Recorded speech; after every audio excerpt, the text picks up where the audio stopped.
Sutra teratai yang menakjubkan. Bab 10 Guru Dharma. Menggali sumur di dataran tinggi, semua yang terlihat adalah tanah kering. Episode 1232.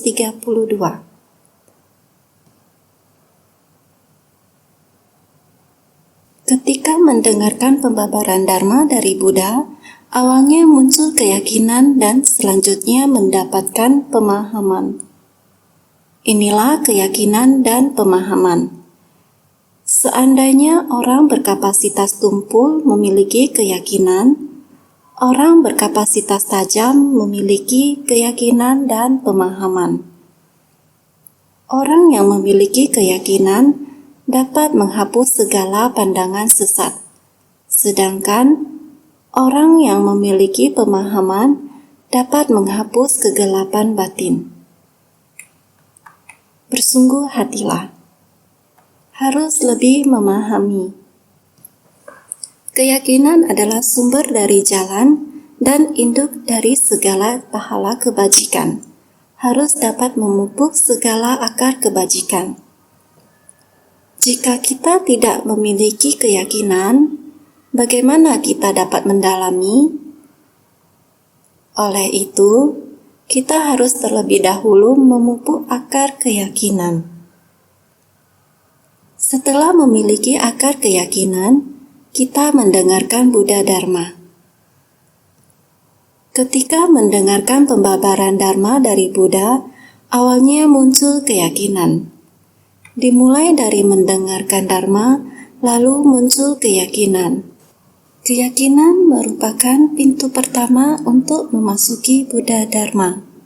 Selanjutnya mendapatkan pemahaman. Inilah keyakinan dan pemahaman. Adanya keyakinan memasuki pintu Buddha Dharma.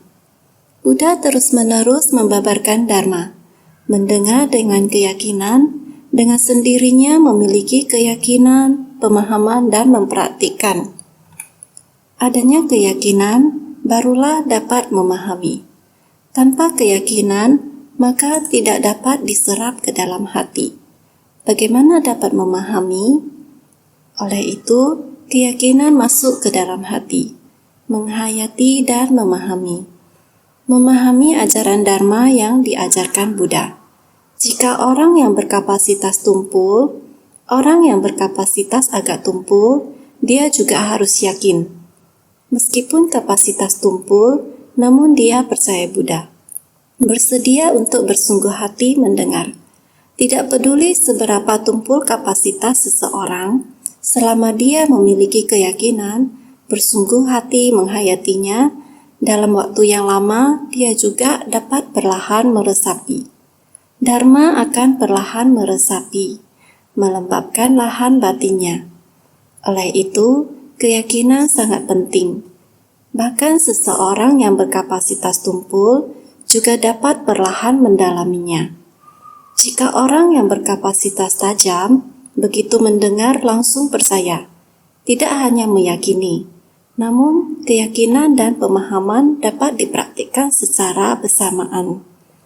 Tidak hanya yakin saja, setelah mendengar, dia langsung memahaminya. Yakin terhadap Buddha Dharma, serta sangat cepat memahami sepenuhnya. Ini adalah memiliki keyakinan dan pemahaman. Orang yang memiliki keyakinan dapat menghapus segala pandangan sesat. Asalkan percaya kepada Dharma sejati dari Sang Buddha, meskipun orang berkapasitas tumpul tidak dapat memahami secara tuntas, akan tetapi hanya dengan sebesit keyakinan yang benar, dia juga tidak akan mendapatkan pengetahuan sesat, pandangan sesat, pemahaman sesat yang mempengaruhi. Kapasitas tumpul secara perlahan, akan tetapi keyakinan sejati sangatlah benar. Meskipun kapasitas sangat tumpul, tetapi kepercayaan dirinya sangat kokoh.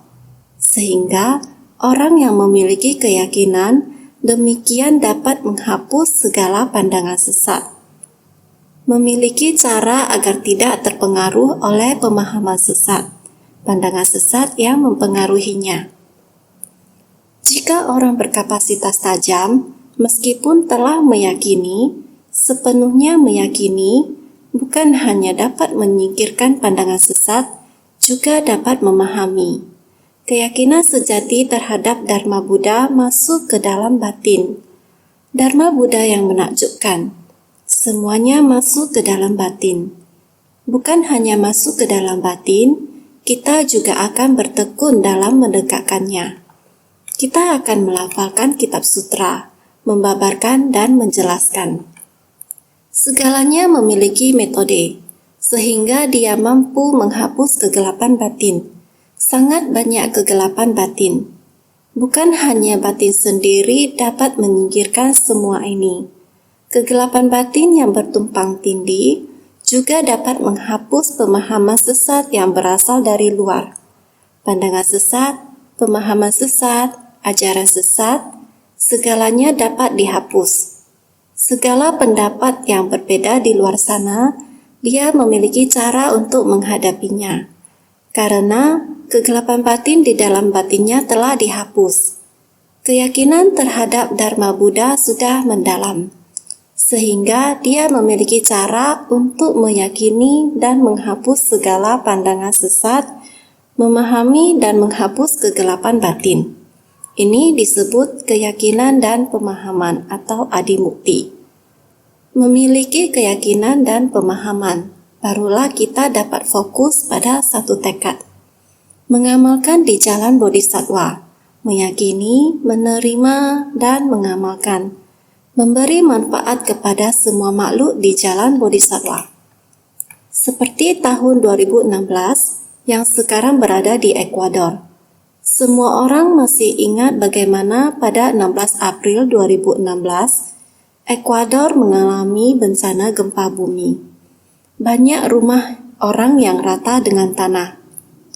Insan suci dari Amerika Serikat dan Amerika Selatan bertemu di tempat itu. Mereka segera menerapkan program bantuan dengan pemberian upah. Program ini mengerahkan kekuatan besar. Mereka pertama-tama harus membantu orang menerima konsep ini.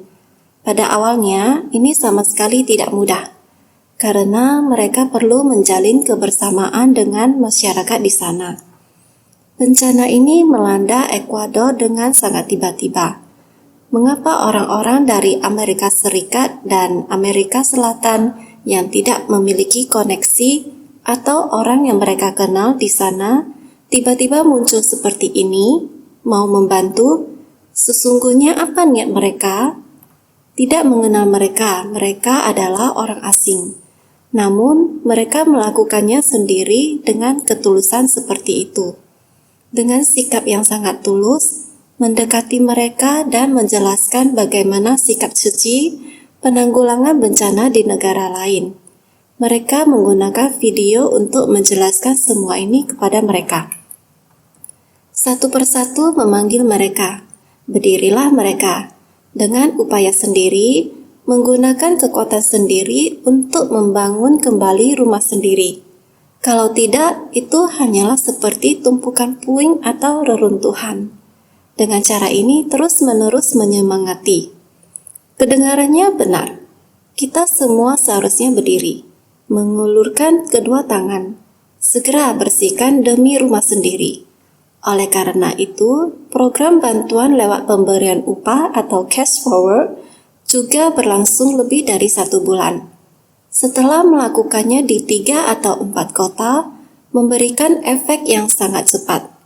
Dari hari ke hari, semua orang dapat melihat efeknya, melihat harapan untuk diri mereka sendiri, sehingga sangat bersungguh-sungguh dan bersyukur kepada sekelompok bodhisattva yang datang dari tempat yang jauh ini, sungguh menyentuh. Dengan terbangkitkan kepercayaan tersebut, saling berpengertian satu sama lainnya, saling memahami satu sama lainnya. Ketika para relawan hendak pergi atau meninggalkan penduduk setempat, tidak rela berpisah. Insan suci membuat janji dengan mereka, kami akan kembali lagi. Karena kami mau kembali lagi untuk melihat bagaimana pemulihan berlangsung. Apakah masih membutuhkan kekuatan kami datang lagi untuk bantuan jangka menengah dan panjang? kami akan kembali lagi. Dengan mereka membuat kesepakatan. 1 bulan kemudian, kami akan kembali lagi. Sesuai janji, setelah 1 bulan kemudian, para bodhisattva ini datang kembali. Sudah tiba di tempat tersebut. Seakan seperti kerabat dan teman akrab yang bertemu, di jalan tersebut semua orang melihat para relawan yang mengenakan seragam biru putih. Saat melihat para relawan, semua orang bermunculan. Semuanya bergegas memeluk mereka. Akhirnya bertemu kembali. Kan-en kalian semua. Saat melihat video mereka, kita bisa melihat kondisi mereka saat sekarang dengan saat pertama berkunjung ke Ekuador. Benar-benar tidak sama sekali berbeda. Saat ini melihatnya kembali. Di jalan tersebut dipadati kios-kios. Suasananya sungguh ramai. Jalanan juga sangat bersih. Walaupun bangunan yang runtuh masih belum dibangun kembali, namun jalanan sudah dirapikan dan dibersihkan. Sungguh sukacita melihatnya. Juga ada orang yang berlari ke arah relawan untuk memeluk mereka. Pada akhirnya bisa bertemu kembali. Warga mengeluarkan HP mereka untuk memperlihatkan kepada relawan, saya juga adalah orang yang waktu itu pernah dibantu oleh Suci dengan program Cash Forward. Saya bekerja beberapa hari. Saya sendiri memotret dengan HP saya untuk dijadikan kenangan. Kemanapun saya pergi, kenangan ini selalu mengikuti saya. Para relawan Suci memotivasi kami dengan program Cash Forward agar kami bisa mengembalikan kondisi lingkungan yang rusak. Kami sungguh bersyukur. Demikian di sepanjang jalan saat berjalan, kali ini insan suci kembali pulang. Adalah pertama karena ada janji dengan mereka. Kedua adalah karena barang bantuan kita sudah sampai. Selimut dari Taiwan, tempat tidur Fuhui sudah sampai. Dan sudah kita terima keluar dari bea cukai. Mereka sudah bisa mulai mendistribusikannya. Ini adalah saat mau berpisah ada janji dengan mereka. Saat kembali, barang ini sudah bisa didistribusikan ke semuanya. Jadi, saat sudah datang kembali, barang bantuan ini mulai akan dikeluarkan dari bea cukai. Barang ini tempat untuk mendistribusikan bantuan, mereka mulai pergi melihat lokasi, meminjam tempat mana yang dapat disediakan untuk mereka, pergi melihat lokasi, sangat bagus. Tahu tempat ini dekat dengan kota. Transportasi juga mudah. Tempat yang sangat lapang. Jalan masuk ke tempat itu benar-benar di mana-mana sangat bersih.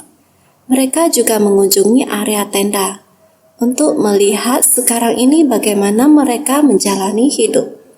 Saat jalan sampai di tenda, mereka juga kaget. Mengapa bisa begitu rapi dan begitu bersih? Tampaknya setiap orang hidup dengan teratur, sangat tertib. Tampaknya setiap orang mendisiplinkan diri, setiap orang menunjukkan cinta kasih satu sama lain. Semuanya kelihatannya sangat sukacita. Benar, inilah kekuatan cinta kasih. Kekuatan cinta kasih ini berasal dari keyakinan dan pemahaman. Karena sejauh ini kita cukup asing dengan Ekuador. Seketika ada bencana, kita langsung terjun masuk ke sana. Keyakinan, ikrar, dan praktik dari sekelompok bodhisattva, mereka yakin dengan prinsip kebenaran Buddha Dharma. Mereka bertekad mau jalankan jalan bodhisattva. Mereka mempraktikkan secara nyata. Negara mana yang terlanda bencana, mereka akan bersumbangsi ke negara itu. Ekuador mengalami bencana yang sangat berat dan sulit. Bencana yang sangat darurat. Kita dengan lancar membantu dan berinteraksi di sana. Masyarakat, kota sangat teratur dan bersih. Kita sangat bahagia. Berikutnya, mereka mau mulai pembagian bantuan skala besar. Ada yang tinggal di dalam tenda. Walaupun rapi dan bersih, mereka pengungsi tetap tidur di lantai. Dan cukup beruntung karena tidak hujan deras. Maka pada saat itu, ranjang Fuhui Ceci pun dikirim ke sana. Saat musim semi dan musim dingin tiba, selimut kita sangat membantu bagi mereka. Entah akan perlu waktu berapa lama agar dapat dibangun kembali. Mereka mungkin harus tinggal di tenda dalam waktu yang cukup lama. Maka, kita seterusnya membagi benda materi kepada mereka. Ini adalah barang pokok yang mereka butuhkan sehari-hari. Maka, semua orang sangat bahagia. Inilah bodhisattva yang memiliki keyakinan, ikrar, dan mempraktikkannya. Tidak peduli seberapa jauh, dimanapun terdapat para makhluk yang menderita di seluruh dunia, itulah tempat yang akan didatangi oleh bodhisattva, yang akan masuk ke tengah orang banyak, untuk mengurai penderitaan mereka, untuk mengamankan dan menenteramkan fisik dan batin mereka. Inilah disebut dengan keyakinan dan pemahaman. Kita kembali ke sana. Ketika mereka melihat insan suci, sekali ini bagaikan melihat saudara atau teman dekat. Terlihat mereka saling percaya dan memahami. Ini juga keyakinan dan pemahaman. Singkat kata, untuk mempelajari ajaran Buddha, kita harus masuk melalui pintu keyakinan dan pemahaman. Jika kita memiliki keyakinan, harus yakin secara mendalam. Memahami artinya harus menghayati. Kita yakin secara mendalam dan tanpa keraguan akan prinsip kebenaran dari ajaran Buddha. Segalanya harus kita sesuaikan dengan harapan Buddha. Memahami pikiran Buddha. Kita dapat memahami harapan mendasar dari Sang Buddha. Datang memberi ajaran kepada kita. Kita harus menerimanya secara tulus. Kita harus sedemikian menerima, menegakkan, membaca dan melafal. Yakin dan paham. Menerima dan menegakkan, membaca dan melafal sutra kendaraan besar ini. Inilah yang paling penting bagi kita. Hanya beberapa patah kata ini, yaitu sutra teratai, Sang Buddha terus berharap kita dapat melaksanakannya. Maka kita harus berkeyakinan dan pemahaman, menerima dan menegakkan, serta membaca dan melafalkan, menulis dan menyalin, serta menjelaskan dan membabarkan. Inilah yang sangat penting. Berikut ini mari kita lihat naskah sutra yang sebelumnya. Engkau hendaknya tahu kalau orang-orang ini belum secara baik mempraktikkan jalan bodhisattva. Seandainya berkesempatan untuk mendengarkan kitab sutra ini, barulah mereka dapat secara baik mempraktikkan jalan bodhisattva. Sutra Teratai bab 10 Guru Dharma. Bagian sutra sebelumnya mengatakan, Vaisyaja Raja, banyak orang berumah tangga dan monastik yang mempraktikkan jalan bodhisattva.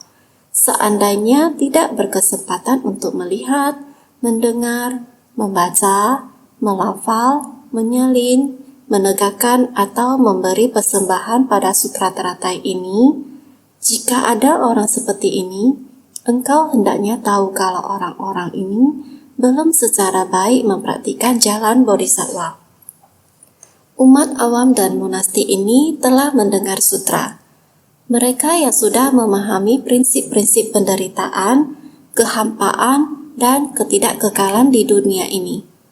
Mereka memahami ini dan tahu bahwa mereka harus jangan melakukan kejahatan apapun, amalkan segala kebajikan. Mereka memahami semua ini, tetapi mereka belum memasuki ajaran yang sempurna. Mereka belum memasuki sutra teratai. Oleh karena itu, mereka belum teguh dalam mempraktikkan jalan bodhisattva dengan terampil. Jadi dikatakan, engkau hendaknya tahu kalau orang-orang ini belum secara baik mempraktikkan jalan bodhisattva. Walaupun mereka hanya paham untuk jangan melakukan kejahatan apapun, amalkan segala kebajikan. Mereka hanya mengetahui untuk berlatih demi diri sendiri dan tidak melakukan kejahatan. Inilah yang dimaksud dengan jangan melakukan kejahatan apapun. Beberapa perumah tangga memahami bahwa dengan melakukan perbuatan baik, kita dapat memperoleh balasan yang diberkati di alam manusia dan surga. Mereka tahu tentang berkah manusia dan surga. Maka itu, mereka memahami bahwa mereka harus menciptakan berkah dan menjalin jodoh baik. Tetapi semua yang mereka cari hanyalah pahala manusia dan berkah surgawi. Beginilah cara orang-orang dalam melakukan perbuatan baik. Bagaimana dengan monastik? Mereka mempraktikkan 2 ajaran kendaraan Dharma, mengetahui tentang 4 kebenaran mulia, 12 nidana, mengetahui tentang konsep sebab akibat. Konsep sebab akibat dari kebajikan dan kejahatan. Tahu tentang bertumimba lahir dalam 6 alam kehidupan. Maka mereka mempraktikkan ajaran kecil dan menengah. Kendaraan kecil, kendaraan menengah. Setelah mencapai di tempat ini, mereka berhenti memberi kebaikan terhadap diri sendiri. Demikianlah seperti ini.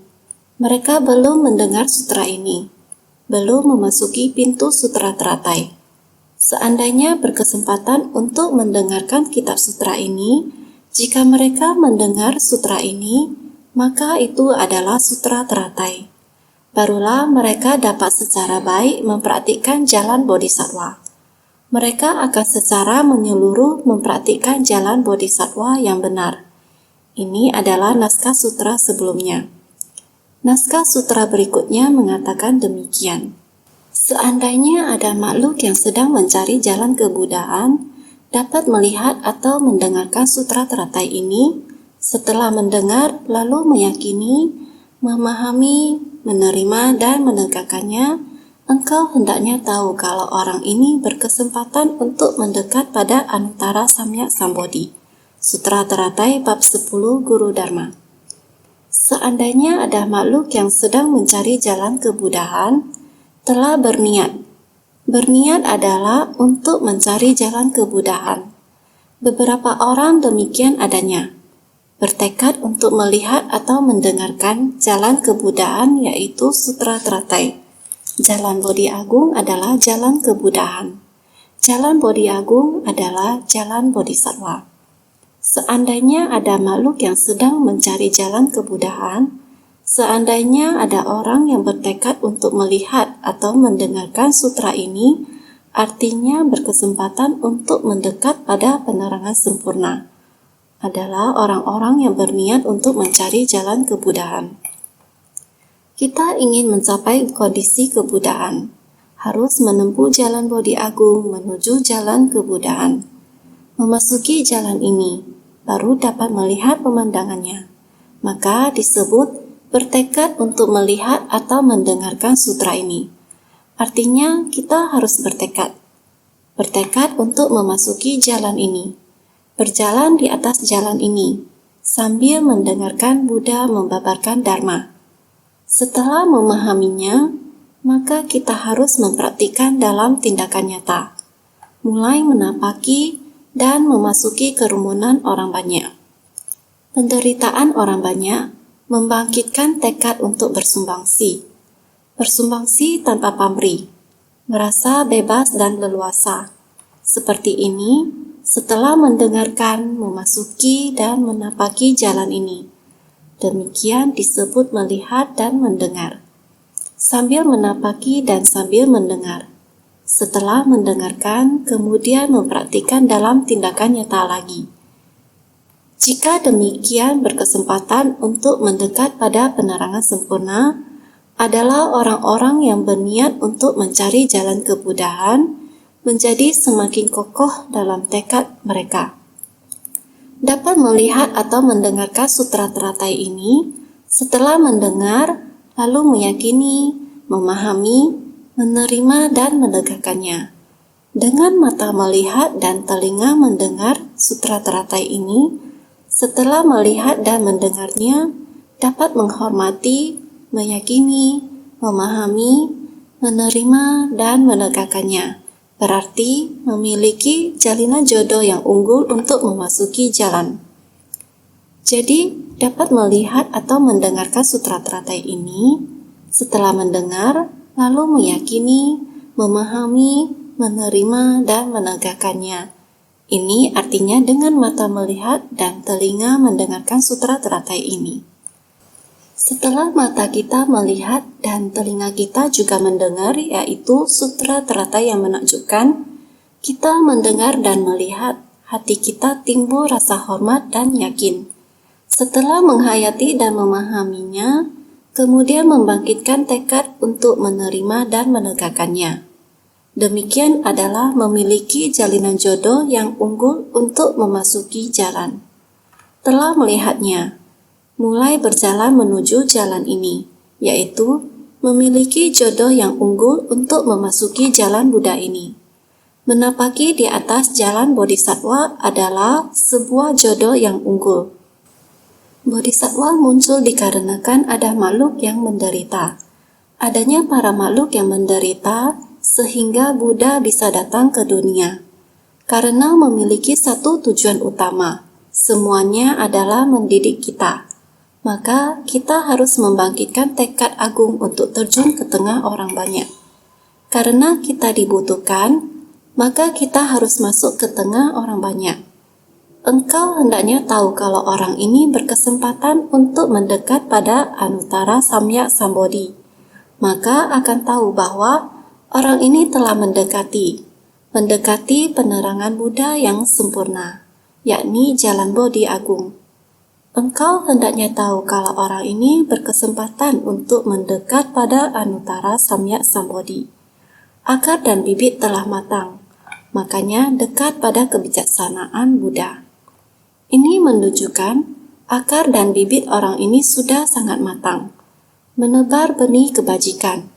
Benih kebajikan ini telah ada di dalam hati kita, sudah mulai masuk ke dalam hati, dan mulai mengakar dan bertunas. Maka dinamakan akar dan bibit telah matang. Telah sangat matang. Makanya dekat dengan kebijaksanaan Buddha. Maka dengan demikian telah mendekati kebijaksanaan Buddha. Karena telah menyatu dengan hati Buddha, juga telah memasuki jalan kebudaan serta mempraktikannya. Mempraktikan jalan Bodhisattva sudah mulai mendekati kebijaksanaan Buddha. Naskah sutra selanjutnya mengatakan lagi, baik saja Raja, ibarat seseorang yang haus dan memerlukan air. Biarpun dia menggali di dataran tinggi untuk mencari air, semua yang terlihat olehnya adalah tanah kering, dan tahu kalau air ini masih jauh. Sutra Teratai bab 10 Guru Dharma. Bagian sutra ini, Buddha memanggil Baisaja Raja lagi. Tetap harus mendengarkan dengan penuh perhatian. Dharma yang penting, Sang Buddha akan memanggil lagi orang yang memiliki kapasitas yang sesuai untuk menerima pembabaran Dharma Buddha. Mari Baisaja Raja, ibarat seseorang, jika ada seseorang yang sangat haus, di tempat hutan belantara sebidang tanah yang sangat kering, di sekeliling masih sangat jauh. Begitu haus, harus bagaimanakah? Sekarang yang paling dibutuhkan adalah memerlukan air segar. Ini merujuk pada orang yang membangkitkan tekad luhur. Seseorang adalah merujuk pada orang yang membangkitkan tekad luhur. Sekarang kita telah mengetahui bahwa sutra teratai begitu bagus. Saya telah menemukannya. Saya telah melihatnya. Maka saya mulai mau membangkitkan tekad luhur. Membangkitkan tekad luhur berarti harus giat bersemangat. Baisaja Raja, ibarat seseorang yang haus dan memerlukan air, seperti orang yang haus dan menginginkan air segar. Seseorang adalah perumpamaan untuk orang yang membangkitkan tekad luhur. Haus dan memerlukan air adalah perumpamaan untuk orang yang belum mendapatkan air pahala kebajikan dari sifat dharma. Artinya, belum mencapai kebodian tiada tara. Sehingga dikatakan haus dan memerlukan air. Seperti apabila saya merasa haus, saya memerlukan air minum. Saya mulai untuk mencari air minum. Ini adalah perumpamaan dari orang yang belum mendapatkan air pahala, kebajikan dari sifat dharma. Karena kita orang awam, kita sekarang sudah mendengar dharma dan pelan-pelan mulai memahami. Buddha Dharma ada di dunia untuk mengajarkan kepada kita, sehingga kita memahami. Kebodohan dan noda batin di kehidupan masa lampau menciptakan banyak karma buruk, sehingga kita membawanya dari kehidupan ke kehidupan dan menciptakan bencana di dunia. Inilah mengapa Buddha tidak tega, sehingga beliau selalu kembali ke dunia untuk membantu kita memahami penderitaan, sehingga beliau dengan sabar dan sistematis membimbing kita. Buddha tidak dapat berbuat apapun. Kapasitas para makhluk sangat tumpul. Sang Buddha harus menggunakan berbagai macam metode untuk memenuhi kapasitas para makhluk, sehingga sampai sekarang selalu membimbing. Saat ini memahami bahwa kendaraan besar adalah jiwa kebijaksanaan. Kita harus mengembangkan jiwa kebijaksanaan ini. Perlu untuk mempelajari ajaran kendaraan besar, sehingga sama seperti memerlukan air untuk membasahi kebijaksanaan kita, sehingga haus dan memerlukan air. Perumpamaan untuk orang yang belum mendapatkan air pahala kebajikan dari sifat dharma. Kita tahu bahwa semua orang mempunyai sifat kebudaan. Sekarang kita telah mengetahuinya.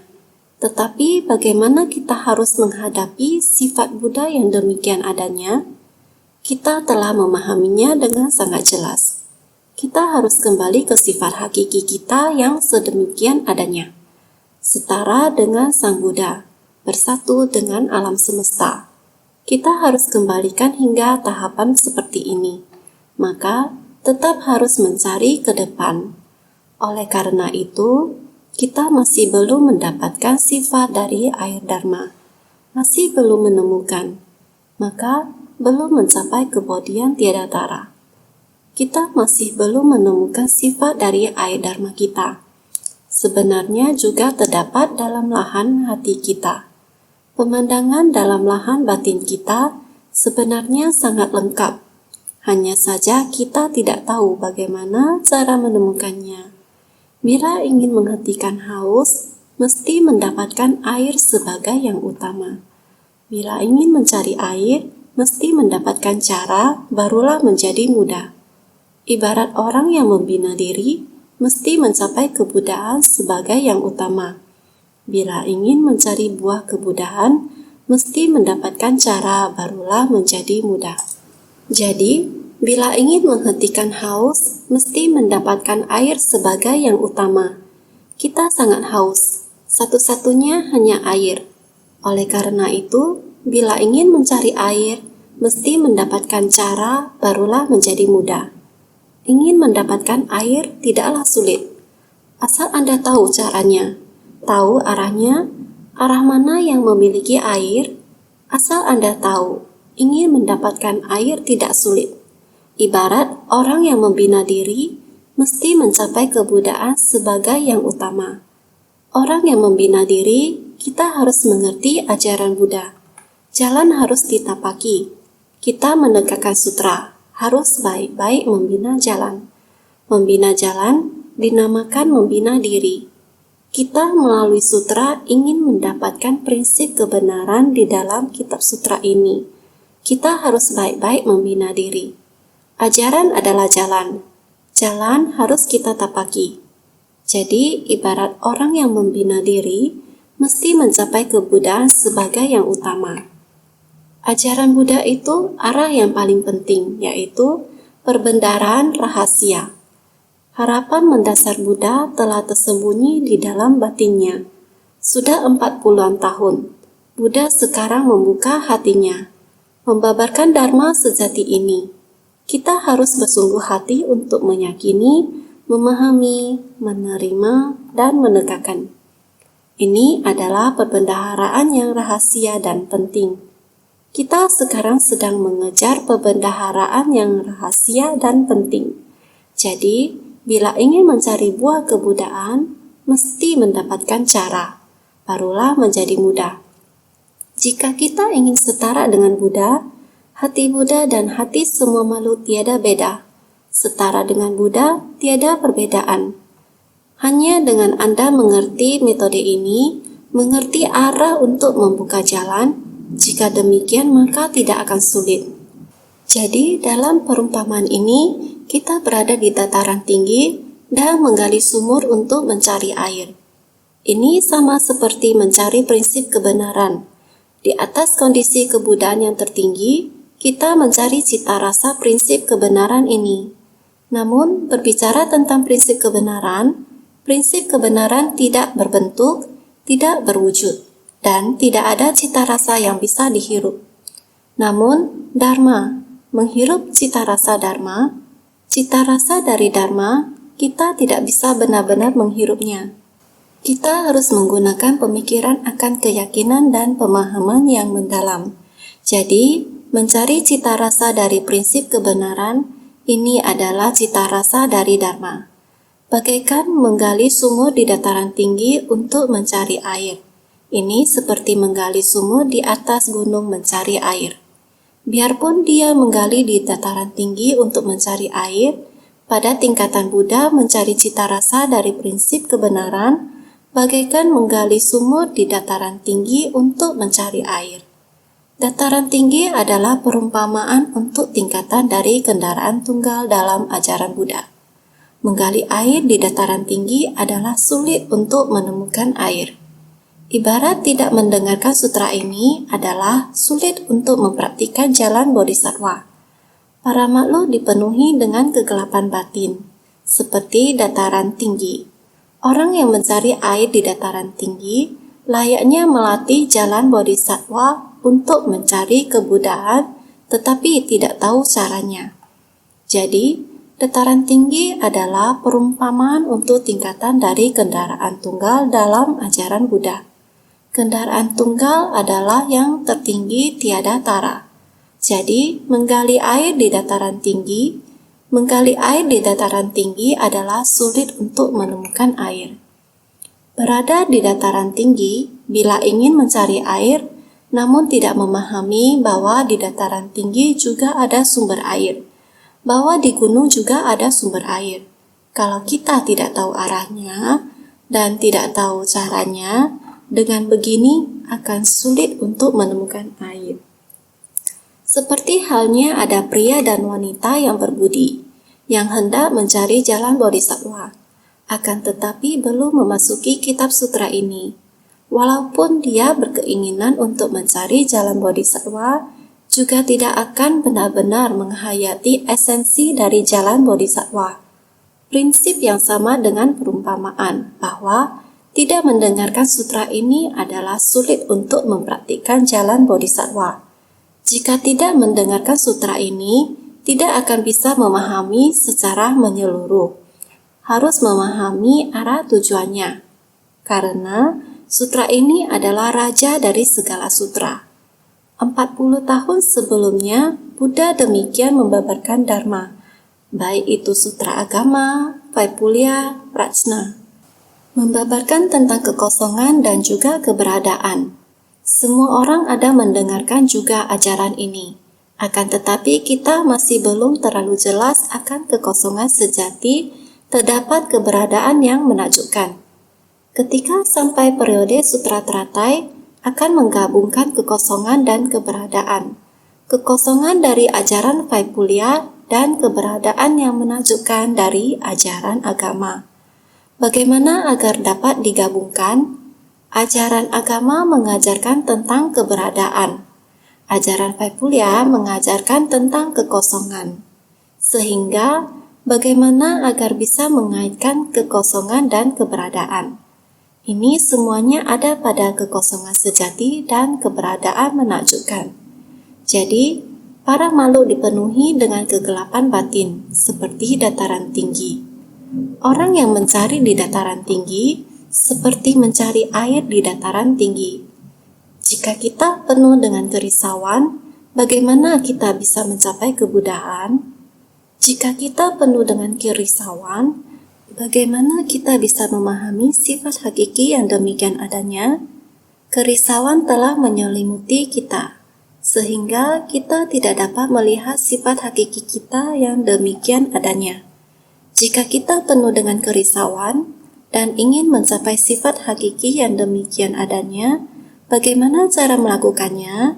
Jadi dikatakan, orang yang mencari air di dataran tinggi layaknya melatih jalan bodhisattva dan mencari kebudaan, tetapi tidak tahu caranya. Jika kita membawa kerisauan ke dalam pelatihan kita di jalan bodhisattva, berharap kita bisa mencapai kebudaan, sangatlah sulit untuk dicapai. Ini karena kita tidak tahu metode yang benar. Metode ini, prinsip dari jalan ini. Ciri khas Dharma, karakteristik Dharma, ciri khas dari prinsip-prinsip ini adalah sesuatu yang kita belum pernah lihat dan pelajari. Semua yang terlihat olehnya adalah tanah kering dan tahu kalau air masih jauh. Tanah kering adalah perumpamaan untuk pengajaran bertahap dari metode terampil. Tingkatan dari kebijaksanaan kering, kebijaksanaan yang belum memperoleh air dari prinsip kebenaran. Para bodhisattva pemula yang berkelana di luar prinsip kebenaran, sehingga dikatakan seperti melihat tanah kering. Sehingga semua yang terlihat olehnya adalah tanah kering dan tahu kalau air masih jauh. Tetap berada di tempat itu, membawa kerisauan batin di tanah yang jauh untuk menimba air di sumur. Tetapi tetap melihat tanah yang kering. Tanah kering diumpamakan sebagai pengajaran bertahap dari metode terampil, yaitu pada saat berada di masa pengajaran agama. Perlahan-lahan membimbing kita. Tingkatan dari kebijaksanaan kering hanya membuat kita mencapai kebijaksanaan kering. Pada masa di antara agama dan prajna, hanya memasuki tingkatan dari kebijaksanaan kering, sehingga dari kekeringan bisa memperoleh kebijaksanaan. Punya kebijaksanaan tetapi belum memperoleh air dari prinsip kebenaran. Kebijaksanaan tersebut masih saja kering, tidak ada air. Sama seperti benih kita. Benih ditanam di tanah yang kering. Seperti demikian, maka tidak ada air dalam tanah. Benih ini berada di tanah yang kering. Bagaimana bisa tumbuh akar ke bawah? Ini tidaklah mungkin, sehingga masih saja membawa kerisauan dalam mencari kebijaksanaan. Di tempat itu memohon ajaran Buddha. Selama kita masih memiliki kerisauan, ingin mencapai tingkatan kebudaan adalah sangat sulit. Sehingga kebijaksanaan yang belum memperoleh air dari prinsip kebenaran, inilah para bodhisattva pemula yang berkelana di luar prinsip kebenaran. Hanya berkelana di luar prinsip kebenaran. Hanya dengan mendengarkan sutra, saya mendengar dengan sukacita. Tetapi sesaat kemudian melihat hal yang tidak sesuai keinginan atau mendengar hal apa, risau, tidak sesuai keinginan, muncul kerisauan. Walaupun baru saja mendengarkan sutra, sekarang saya penuh dengan kerisauan. Inilah berkelana di luar prinsip kebenaran. Berkelana di luar prinsip kebenaran tidak bisa masuk ke intisari prinsip kebenaran, sehingga dinamakan tanah kering. Prinsip kebenaran saya mengetahui, tahu tapi tidak bisa melakukannya. Tahu, perlahan-lahan inilah berkelana. Berkelana di luar prinsip kebenaran. Menggali dan semua yang terlihat olehnya adalah tanah kering, perumpamaan kalau masih berhenti di dua kendaraan, meski memiliki kebijaksanaan tetapi belum memperoleh air tenang, maka disebut kebijaksanaan kering. Seperti perenungan atas fenomena, tetapi belum memperoleh air dari prinsip kebenaran, juga disebut kebijaksanaan kering. Sehingga menggali dan semua yang terlihat olehnya adalah tanah kering. Sehingga perumpamaan kalau masih berhenti di dua kendaraan. Seperti dua kendaraan. Kendaraan kecil, kendaraan menengah. Dia hanya berada pada 4 kebenaran mulia. 12 nidana. Dia tidak bisa menuju praktik 6 paramita, sehingga dia masih berhenti pada 2 kendaraan. Sehingga meski memiliki kebijaksanaan, tetapi belum memperoleh air tenang. Makanya disebut kebijaksanaan kering. Seperti perenungan atas fenomena, Dilihat dari fenomena, tetapi belum memperoleh air dari prinsip kebenaran, ini dinamakan kebijaksanaan kering. Kedengarannya seperti semuanya tahu terhadap hal ini. Apa yang Buddha katakan, saya memahami sehingga praktisi dua kendaraan tahu bahwa bertumimba lahir di 6 alam kehidupan sangat menderita. Penderitaan dan ketidakkekalan dalam kehidupan dan lainnya. Prinsip kebenaran ini saya tahu. Ini terlihat di dunia. Bertumimba lahir di 6 alam kehidupan yang dibahas Sang Buddha. Kita juga meyakini, tetapi untuk 6 paramita dan segala praktiknya terjun ke tengah orang banyak, ini masih perlu pertimbangan besar. Takut kekuatan diri sendiri tidak cukup. Bisa terbawa oleh para makhluk. Ini yang disebut belum memasuki kerumunan orang banyak. Masih belum masuk ke intisari prinsip kebenaran. Kerumunan orang merupakan pusat dari prinsip kebenaran. Karena dalam kerumunan orang, banyak kerisauan dan kegelapan batin, menciptakan karma di tengah kerumunan orang banyak. Bila ingin melepaskan simpul, haruslah orang yang mengikat simpul yang melakukannya. Kita harus tahu yang disebut kesadaran. Harus berada dalam kerumunan orang banyak memahami bagaimana orang banyak muncul kerisauan. Bagaimana menciptakan kegelapan batin, menciptakan karma yang membawa bencana. Apa yang harus dilakukan ketika terjadi bencana? Ini masih penuh kebingungan. Inilah yang disebut para makhluk. Tetapi ada yang ketakutan dan berhenti. Buddha mengatakan, jangan takut. Inilah yang perlu kamu pahami. Masuk ke tengah orang banyak, sehingga kita harus bersungguh hati. Memahami Buddha yang terus menyimpan dalam hati. Selama 40-an tahun, khawatir setelah mendengarkan, tidak berani. Tidak berani masuk ke tengah orang banyak yang keruh untuk melatih diri. Inilah mengapa dia selalu merahasiakannya. Berharap semua orang bersungguh hati memahami kesungguhan hati Buddha. Banyak prinsip kebenaran di dunia, semuanya harus terlepas dari kegelapan batin, baru bisa melihat tatata. Sifat hakiki yang murni, jernih dan tak ternoda, ini bergantung pada kita. Apakah senantiasa lebih bersungguh hati?